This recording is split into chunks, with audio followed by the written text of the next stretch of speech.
Hey, it's Brian. I'm here in Washington, D.C. I got something really special for you to see.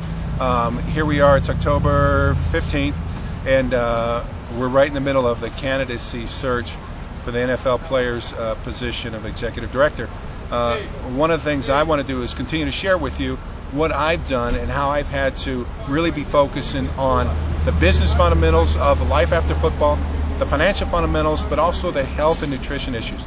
So I'm sitting here with some buddies of mine, and I want to introduce them to you. I'll talk to you more about them later, but first I'm going to introduce you to my buddy Chuck, his father, and he can tell you about his background.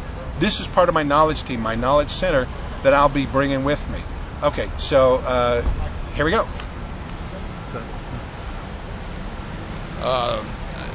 My name's Bill Roberts, Dr. Bill Roberts, and I'm editor of the American Journal of Cardiology. And I was at the National Institutes of Health doing research in cardiovascular disease for 32 years. I'm now at Baylor University Medical Center in Dallas, Texas, where I'm director of the Baylor Heart and Vascular Institute. And I've known Brian since he was a young fellow, and my son Charles and Brian played on the same football team that won the state championship for 2 years in a row.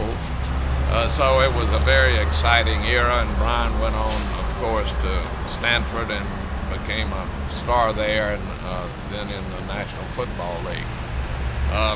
There have been a lot of articles, as everyone knows, on national football players' health after they quit playing football. And it's an arena that my son Chuck and I have been interested in for some time. Charles, why don't you continue from here? Well, my name is Chuck Roberts, and I've known Brian since our days at Winston Churchill High School, where we played football together.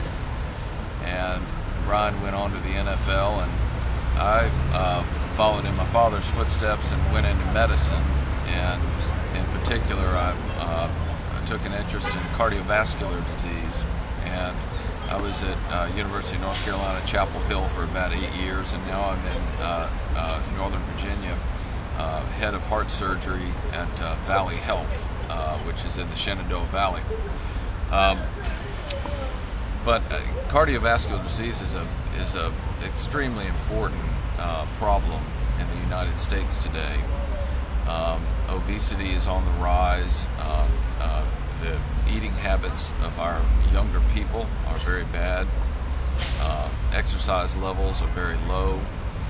So we have, for the first time in any generation of Americans, we have an expectation that people will live fewer years than their parents. And this is a very, very awkward situation. America's never faced that. Now, NFL players obviously carry a lot more weight and muscle, but after retirement, they're faced with a very difficult problem because all the studies have shown that the heavier you are, the shorter you live, the shorter time period you live. So it's very important for retired NFL players to come down to ideal body weight, have programs established to do that. Hardening of the arteries is the #1 cause of death in the United States, and prevention of hardening of the arteries really needs to start in a very young, in adulthood, young adulthood. These sort of preventive measures ought to be part of every retired NFL football player's life, because hardening of the arteries, whether it's in the heart or the neck or the legs, is a devastating problem, and it is the #1 cause of death in the United States.